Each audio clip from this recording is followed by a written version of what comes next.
Welcome back. Well, Australia has rubber-stamped a radical United Nations gender report which could be used to muzzle free speech. Last month, the Department of Foreign Affairs and Trade signed up to the UN statement which endorses so-called intersectional gender theory and promotes the idea that children should be able to choose their gender identity.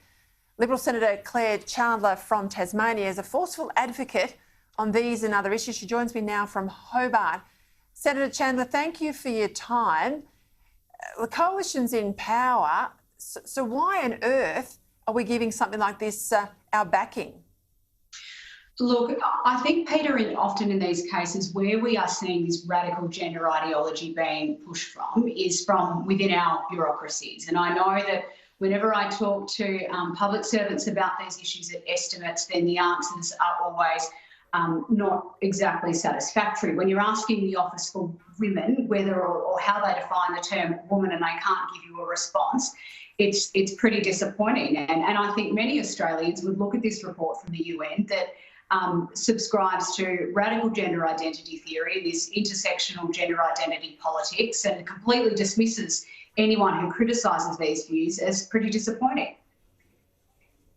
Look, I have to back you up. I mean, I remember in my time the Prime Minister saying X, Y and Z to public servants. You'd go away to an international conference and you'd find buried in a report that we were signing up to pretty much everything he said he didn't want to do, that, that the coalition wasn't going to sign up to, that all had to be stripped out at the last minute. So I don't know whether it's that they're not listening, that there's willful disobedience by the public service, or it's ministers not being across the brief, but stuff is being pushed by the public service. I think that's at odds with the government. But help us understand, what is this intersectional gender theory? If you're at home watching it, what does it mean practically?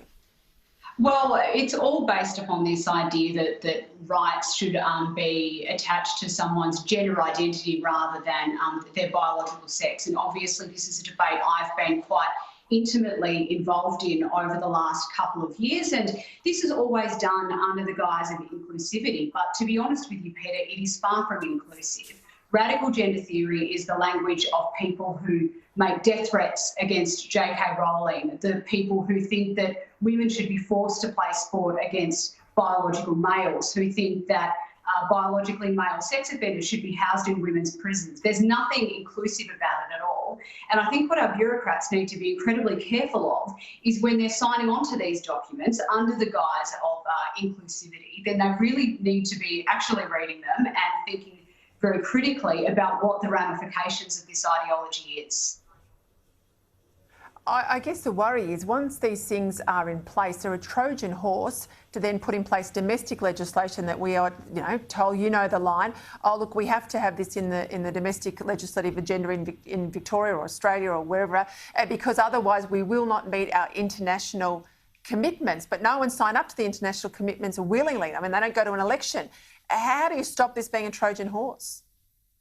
Look, I think you're entirely right, Peter, and we see this time and time again. I mean, the Sport Australia guidelines that I've been campaigning against since I first became a senator are a classic example of that. And I think the best way for us to get a common sense approach here is for everyday Australians to feel that they can speak up about these issues. And I know that that is incredibly difficult. I myself have been subject to a complaint to the Tasmanian Anti-Discrimination Commissioner for my advocacy on these issues, but we have to be confident to speak up and hold our bureaucrats to account.